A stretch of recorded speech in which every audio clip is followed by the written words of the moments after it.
Hello everyone, board बाबा में आप सभी का स्वागत है। हम हैं विकास गुप्ता और आप हैं हमारे प्यारे प्यारे विद्यार्थीगण। तो कृपया ध्यान दीजिए, आज हम लोग पढ़ने वाले हैं आपके गोधूली भाग 2 का जो काव्य खंड है ना, उसका तीसरा लेसन अति सुदो स्नेह को मार्ग है, जिसके रचयिता हैं हमारे घनानंद जी। ये प्रेम के पीर के कवि हैं। आज आपको प्रेम का असली मतलब पता चलने वाला है।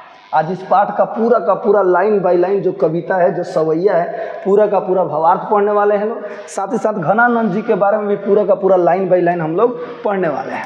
तो चलिए शुरू करते हैं एक एक लाइन। आइए ध्यान दीजिएगा। जैसा कि आप लोग जानते हैं, climax coaching centre offline classes चलता है हम लोग का, आप लोग का, सब लोग का। ओके, और ऑनलाइन की दुनिया में आप हमसे जुड़े हुए हैं बोर्ड बाबा के नाम से। ओके, और जुड़े रहिए, हंसते रहिए, मुस्कुराते रहिए, हमेशा खुश रहिए। चलिए शुरू करते हैं। काव्य खंड अति सुदो स्नेह को मार्ग है, मोह आंसुवानी ही लय बरस। ठीक है, एक छंद ये है, दूसरा छंद ये है। ठीक है, चलिए देखते हैं। घनानंद जी, यही है हमारे घनानंद जी, जो प्रेम के पीर के कवि हैं। ओके, आइए देखते हैं इनके बारे में क्या कुछ लिखा है। देखिए, रीति युगीन काव्यों में घनानंद रीति मुक्त काव्य धारा के सिरमौर कवि हैं। समझिएगा ध्यान से। रीति युगीन का मतलब हुआ कि जो युग चल रहा है उसी युग के अनुसार चलना। और रीति मुक्त का मतलब हुआ जो युग चल रहा है उस युग से हट कर चलना। समझिए, सभी लोग इस रास्ते पे जा रहे हैं, एक ही रास्ता है, सभी लोग यहाँ से जा रहे हैं। अब कुछ लोग होते हैं जो हैंगा तो नहीं कल्टी मार देते हैं साइड से। तो ये हुआ रीति युगीन का मतलब जो सभी लोग एक साथ जा रहे हैं। और रीति मुक्त का मतलब हुआ जो मतलब रास्ता बदल देते हैं। तो मीनिंग समझिए, रीति युक्त और रीति मुक्त का मतलब क्या होता है। रीति युगीन जो यानी जब रीति युग चल रहा था ना बाबू, उस समय जितने भी कवि हुआ करते थे वो लोग ग्रंथों के बारे में लिखते थे, देवता के बारे में लिखते थे, भगवान के बारे में लिखते थे। लेकिन ये हमारे कवि जी हैं जो घनानंद जी हैं, उसी समय के दौर में ये रीति मुक्त वाली यानी रीति युगीन कविताएं नहीं लिखे, सीधे मुक्त हो गए और प्रेम के बारे में लिखा। ठीक है, प्रेम प्यार मोहब्बत के बारे में लिखा। ध्यान दीजिएगा। आइए शुरू करते हैं।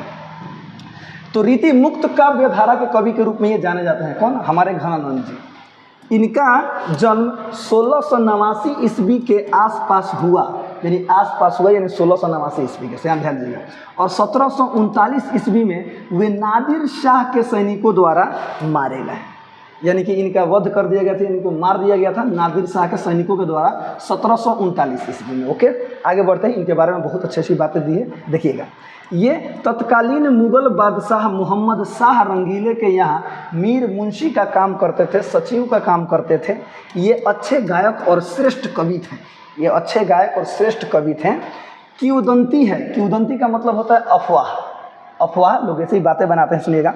किंवदंती है कि सुजान नामक नर्तकी को वे प्यार करते थे, और ये वास्तविकता भी है सर। इन्हें मतलब सुजान नामक एक नर्तकी थी, लड़की थी, इन्हें इनसे प्यार था। सुनिएगा ध्यान से, प्यार करते थे।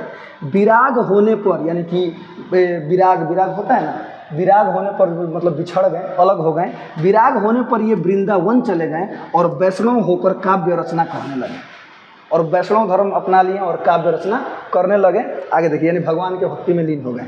अब देखिए, सन 1739 में जब नादिर शाह ने दिल्ली पर आक्रमण किया, तब उसके सिपाहियों ने मथुरा और वृंदावन पर भी धावा बोला। ये तो वृंदावन गए थे और नादिर शाह के सिपाहियों ने वृंदावन पर भी धावा बोल दिया। आगे देखिएगा। बादशाह का मीर मुंशी जानकर घनानंद को भी उन्होंने पकड़ा। चूँकि ये बादशाह के मीर मुंशी थे। किस बादशाह के? तो मोहम्मद शाह रंगीले के मीर मुंशी जब पता चला तो इनको भी नादिर शाह के सिपाहियों ने पकड़ लिया। अब आगे देखिए। और इनसे जर 3 बार सोना जर का मतलब सोना कहा या मांगा। घनानंद ने 3 मुट्ठी धूल उन्हें देते हुए ये कहते हुए दी, रज का मतलब धूल। इस पर क्रुद्ध होकर गुस्से में आकर सिपाहियों ने इनका वध कर दिया, यानी घनानंद जी को मार दिया। अब आगे देखते हैं। घनानंद प्रेम के पीर के कवि हैं। उनकी कविताओं में प्रेम की पीड़ा, मस्ती और वियोग सब कुछ है। आगे देखिएगा। आचार्य शुक्ल के अनुसार प्रेम मार्ग का ऐसा प्रवीण और धीर पथिक तथा जबानदानी का ऐसा दावा रखने वाला ब्रज भाषा का दूसरा कवि नहीं हुआ। वाह, यानी कहने का मतलब वो देखिए क्या कह रहे हैं, यानी इनके बारे में आचार्य शुक्ल ने कहा है, क्या कहा है कि प्रेम के मार्ग का ऐसा प्रवीण, यानी प्रेम के बारे में इतनी जानकारी रखने वाला। आगे देखिएगा, और धीर पथिक तथा जबानदानी सुनिएगा, जबानदानी का ऐसा दावा रखने वाला ब्रज भाषा का दूसरा कवि नहीं हुआ। वाह। आगे देखिएगा, वियोग में सच्चा प्रेमी जो वेदना सहता है ना, वियोग दुख में जब उसकी प्रेमिका उसको छोड़कर चले जाती है, कितना तकलीफ होता है ना, वो बहुत तकलीफ होता है, ध्यान दीजिएगा। वियोग में सच्चा प्रेमी जो वेदना सहता है ना, उसके चित्त में जो विभिन्न तरंगे उठती हैं, उसके मन में जो जो ख्यालें उठती हैं, उनका चित्रण घनानंद ने किया है। उसी चीज़ का चित्रण, उसी चीज़ के बारे में हमें घनानंद जी ने बताया है। घनानंद वियोग दशा का चित्रण करते समय अलंकारों, रूढ़ियों का सहारा लेने नहीं दौड़ते, वे बाह्य चेष्टाओं पर भी कम ध्यान देते हैं। यानी ये ना खूबसूरत बनाने के चक्कर में नहीं लगते हैं, जो वास्तविकता है उसी को दिखाते हैं। देखिएगा ध्यान से, आगे लिखा है, वे वेदना के ताप से मनोविकारों या वस्तुओं का नया आयाम अर्थात पहले न देखा गया उनका कोई नया रूप पक्ष देख लेते हैं, यानी ऐसा रूप देख लेते हैं जिसे पहले न देखा गया हो। आगे देखिएगा, आगे लिखा है, इसे ही ध्यान में रखकर शुक्ल जी ने, और इसी बात को ध्यान में रखकर शुक्ल जी ने इन्हें लाक्षणिक मूर्तिमता और प्रयोग वैचित्र्य का ऐसा कवि कहा जैसे कवि उनके 250 वर्ष बाद छायावाद काल में प्रकट हुए। 250 वर्ष बाद, सुनिएगा ध्यान से, 250 वर्ष बाद जिस प्रकार की कविता रचे ना, इस प्रकार के कवि 250 वर्ष पैदा, मैंने 200 वर्ष बाद पैदा हुए, यानी छायावाद के युग में पैदा हुए। ये रीति युग में प्रेम संबंधित कविताएं लिखते थे, और 200 वर्ष यानी 200 वर्ष नहीं, 225 वर्ष के बाद ऐसे कवि पैदा हुए। आगे देखिएगा, घनानंद की भाषा परिष्कृत और शुद्ध ब्रज भाषा है। इनके शुद्ध ब्रज भाषा में लिखते हैं। इनके सवैये और घनाक्षरी, सुनिएगा, घनाक्षरी अत्यंत प्रसिद्ध हैं। घनानंद के प्रमुख ग्रंथ हैं सुजान सागर, विरह लीला, रसकेली बल्ली आदि। ये इनकी रचना है, प्रसिद्ध रचना है। देखिएगा, ध्यान में रखिएगा, आपके एग्जाम में पूछ सकता है। ओके, आगे बढ़ते हैं। आगे लिखा है, वो रीति काल के शास्त्रीय युग में, रीति काल के शास्त्रीय युग, मैंने बोला था ना उसमें शास्त्रों की रचना की जाती थी। रीति काल के शास्त्रीय युग में उन्मुक्त प्रेम के स्वतंत्र पथ पर चलने वाले महान प्रेमी कवि घनानंद के 2 सवैये यहाँ प्रस्तुत है। 2 सवैये हम लोग आज पढ़ने वाले हैं। ये छंद उनकी रचनावली घन आनंद से ली गई है। उनका एक रचनावली है जो घन आनंद से नाम से है, वहीं से ये ली गई है दोनों सवैया। प्रथम छंद में कवि जहाँ प्रेम के सीधे सरल और निश्चल मार्ग की प्रस्तावना करते हैं, वहीं द्वितीय छंद में मेघ माने बादल माने घाटा, सुनिएगा ध्यान से, कि अनुक्ति के माध्यम से विरह वेदना से भरे अपने हृदय की पीड़ा को अत्यंत कलात्मक रूप में अभिव्यक्ति देता है। समझिएगा ठीक से, यानी मेघ को इन्होंने माध्यम बनाया है अपनी कलेश, अपनी दुख, अपने पीड़ा को बताने के लिए। क्या है, जब भावार्थ पढ़ेंगे तब आपको समझ में आ जाएगा। आगे देखिएगा, घनानंद के इन छंदों से भाषा और अभिव्यक्ति कौशल पर उनके असाधारण अधिकार की भी अभिव्यक्ति हो जाती है। यानी वाकई में असाधारण पुरुष नहीं थे। ठीक है, चलिए देखते हैं, आगे बढ़ते हैं। ये साधारण पुरुष नहीं थे, वही ध्यान दीजिएगा। आइए पहले तो कविता पढ़ लेते हैं खूब बढ़िया से, उसके बाद से आगे चलते हैं। ध्यान दीजिएगा, अति सुधो स्नेह को मार्ग है, एक छंद ये है, एक सवैया ये है। ध्यान दीजिएगा, अति सुधो स्नेह को मार्ग है, जहाँ नेकु सयानप बाँक नहीं, तहाँ साचे चले तजी अपना पौ, झुझुके कपटी जय निशाक नहीं। घन आनंद प्यारे सुजान सुनो, यहाँ एक ते दूसरो आक नहीं, तुम कौन धौ पाटी पढ़े हो कहो, मन लेहूँ पे देहूँ छटाक नहीं, मन लेहूँ पे देहूँ छटाक नहीं। दूसरा सवैया देखिए, लिखा है बाबू, मो आंसू वानी ही लय बरसो। ठीक है, आइए देखते हैं। पर काज ही देह को धरी फिरो, परजन्य जथारथ है दर्शो, निधि नीर सुधा की समान करो, सबही विधि सजनता सरसो। घन आनंद जीवन दायक हौ कछु, मेरियों पीढ़िए परसो, कबहू वा विशासी सुजान के आंगन मुँह, आंसुवानी ही लय बरसो, आंसुवानी ही लय बरसो। चलिए, ये कविता था, आप भी पढ़ लीजिएगा। आइए अब मेन चीज़ शुरू करते हैं, इसका भावार्थ। ओके, कवि के बारे में खूब बढ़िया से देख लीजिएगा, ऑब्जेक्टिव में एक एक पॉइंट पूछ सकता है। आइए तो भावार्थ को समझते हैं अच्छी तरह से।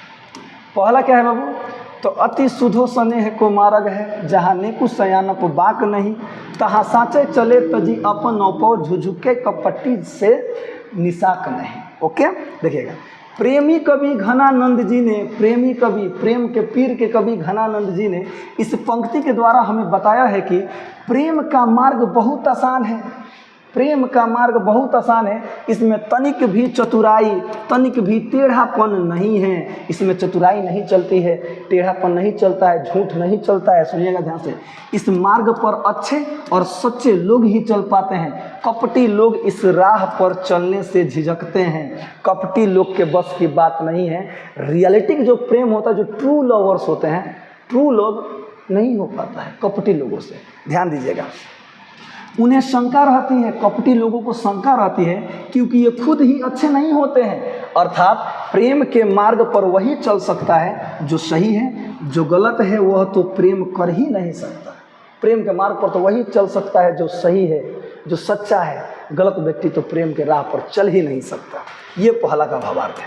अगला देखिएगा, अगला लिखा है, घन आनंद प्यारे सुजान सुनो, यहाँ एक ते दूसरो आंक नहीं, तुम कौन धो पाटी पढ़ो, हो कहो मन लेहूँ पे देहूँ छटाक नहीं। प्रस्तुत पंक्ति में कवि घनानंद जी ने अपनी प्यारी से कहते हैं, अपनी प्यारी, अपनी प्रियतमा सुजान, ध्यान दीजिएगा, अपनी प्यारी से कहते हैं कि मेरे दिल में एक तुम ही हो, दूसरे का नामो निशान नहीं है। वाह, मेरे दिल में सिर्फ तुम ही हो, दूसरे का तो नामो निशान नहीं है। कवि कह रहे हैं, ध्यान दीजिएगा, तुम कौन सी विद्या सीखे हो जो लेते तो बहुत हो पर देते कुछ नहीं। अर्थात वे कहते हैं कि उन्होंने अपना सब कुछ दे दिया, सब कुछ लुटा दिया, पर जिसके लिए दिया वह तो मिला ही नहीं। यानी कवि जब अपनी प्रेमिका से प्रेम कर रहे हैं तो केवल प्रेमी जो, यानी जो घनानंद जी, केवल यही दे रहे हैं, उधर से कुछ नहीं मिल रहा है। वही कह रहे हैं, मैंने तो हर कुछ दे दिया, सब कुछ लुटा दिया, लेकिन मैंने जिसे दिया उससे तो मुझे कुछ मिला ही नहीं। आगे देखिएगा, सचमुच प्रेम देने की हो तो चीज़ है। सुनिएगा, सचमुच प्रेम देने की हो तो चीज़ है, इसमें सिर्फ त्याग ही है।